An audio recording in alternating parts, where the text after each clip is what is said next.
आइए रुक करते इस वक्त बड़ी खबर का बदायूं डबल मर्डर केस से जुड़ी इस वक्त की अहम खबर। बरेली से दूसरा आरोपी जावेद गिरफ्तार कर लिया गया। इस पर 25,000 रुपए का इनाम घोषित किया गया था। दरअसल मासूमों के मर्डर के बाद से ही लगातार जावेद फरार था। पुलिस उसकी जांच कर रही थी, जगह जगह छापेमारी की जा रही थी। 5 टीमों की तरफ से अलग अलग जगहों पर छापेमारी की जा रही थी और ऐसे में लोकेशन ट्रेस करने के बाद ये बड़ी गिरफ्तारी लोगों की, जहाँ से मेरे पास फोन आया कि तुम्हारे भाई ने ये कांड कर दिया है।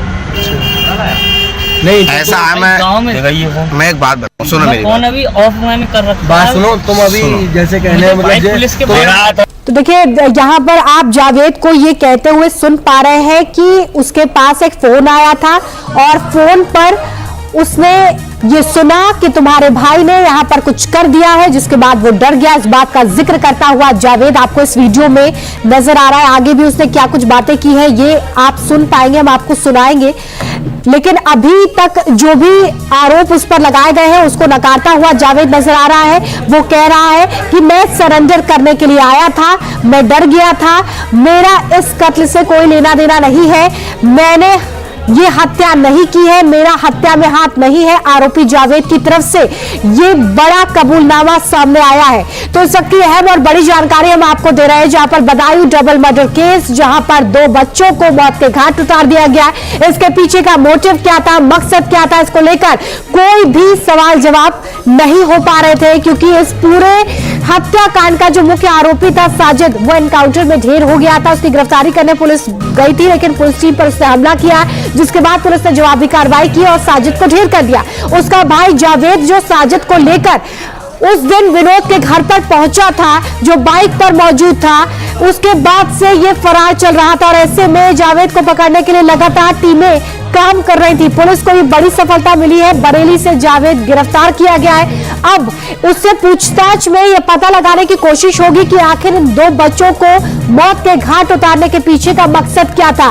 क्या परिवार से किसी तरह की कोई दुश्मनी थी या कोई व्यापारिक नुकसान उससे हो रहा था, क्योंकि बताया ये जा रहा है कि साजिद भी सैलून की दुकान चलाता था और जो बच्चों की मां है वो भी अपने घर में ब्यूटी पार्लर चलाती थी। और ऐसे में क्या वहां पर कोई व्यापारिक क्लेश था जिसकी वजह से ये हत्याकांड अंजाम दिया गया। ये तमाम पहलू है जिसको लेकर पुलिस जांच कर रही है, लेकिन इन तमाम सवालों के जवाब तभी मिल सकते हैं जब जावेद ये बताए कि इसके पीछे का क्या मकसद था, जिसकी वजह से साजिद ने इस हत्याकांड को अंजाम दिया। हालांकि मुझे नकारता हुआ नजर आ रहा है कि उसका इस हत्या में कोई हाथ नहीं है।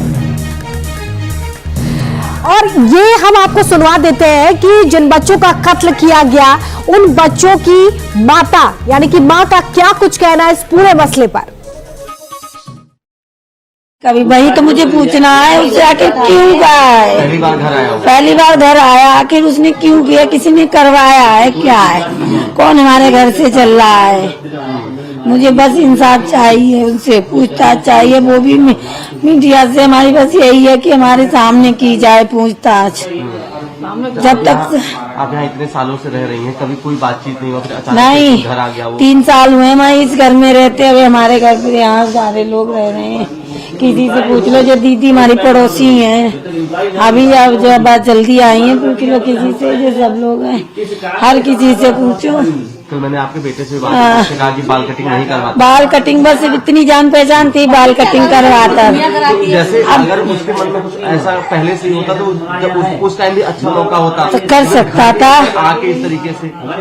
वही तो पूछना है, आखिर इसने क्यों किया, तो किसी कहने पे तो करा, क्यों किया, आखिर क्यों किसी ने पैसे दे के करवाए, क्या किया उसने, क्यों हमारे बच्चों का मर्डर किया। पैसे आपसे कल ले चुका था, वो ले चुका था हमसे। अरे कहने हस्बैंड से पूछ के दिए, कॉल पहले बात की मैंने इनसे, इन्होंने बात की के तो बोले कोई बात नहीं, परेशान है, दे देगा, पास में है, हर किसी की मदद हो जाती है, हमारे जी हर किसी की मदद कर देते हैं। दे दिए थे मैंने, मुझे क्या बताए पहले पैसे लेके मेरे बच्चे मार देगा।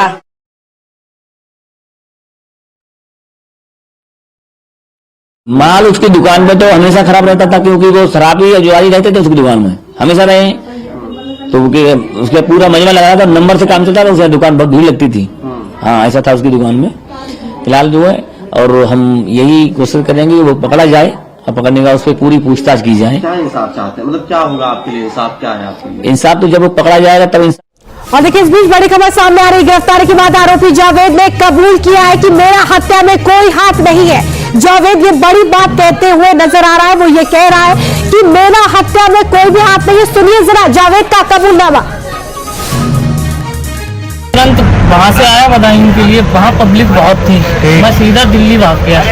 मैं दिल्ली से सीधे बरेली आया हूँ अपने आप को सरेंडर करने के लिए। क्योंकि मेरे पास रिकॉर्डिंग है कई लोगों की, जहाँ से मेरे पास फोन आया कि तुम्हारे भाई ने ये कांड कर दिया है। नहीं ऐसा है, गाँव में मैं एक बात बताऊं, सुनो फोन अभी ऑफ मैंने कर रखा बात है। सुनो, तुम अभी जैसे कहने मतलब पुलिस के भाई मैं देखो बहुत सीधा शरीफ आदमी हूँ। देखो एक का तो एनकाउंटर हो चुका है। हाँ भाई, मैं वो कौन था जिसका वो मेरा बड़ा भाई था, लेकिन उसने किया था। मैं उसमें बिल्कुल ही मेरा कुछ नहीं है। तुम्हारा नाम जावेद है ना? मेरा नाम क्या नाम है तुम्हारा? मोहम्मद जावेद। मोहम्मद जावेद। जिला कौन सा तुम्हारा? बताइए। बदायूं जिला। ठीक है। 12 दिन ले चलो उस्ताद।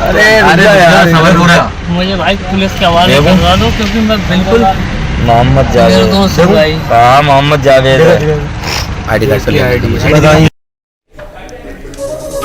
जावेद का ये बड़ा कबूलनामा आप न्यूज नेशन पर सुन रहे हैं। जावेद जो कि इस पूरे हत्याकांड में दूसरा मुख्य आरोपी बताया जा रहा था, फरार था। हत्याकांड के बाद से ही उसका ये बड़ा कबूलनामा, वो 2-3 चीजें यहाँ पर कहता हुआ नजर आ रहा है। पहली बात वो कह रहा है कि उसके पास एक फोन आया, जिसके बाद उसे जानकारी मिली कि उसके भाई ने इस तरह के हत्याकांड को अंजाम दिया है। वो साजिद को अपना बड़ा भाई बता रहा है, बदायूं को अपना जिला बता रहा है। वो ये कह रहा है कि मेरा इस हत्या से कोई लेना देना नहीं है।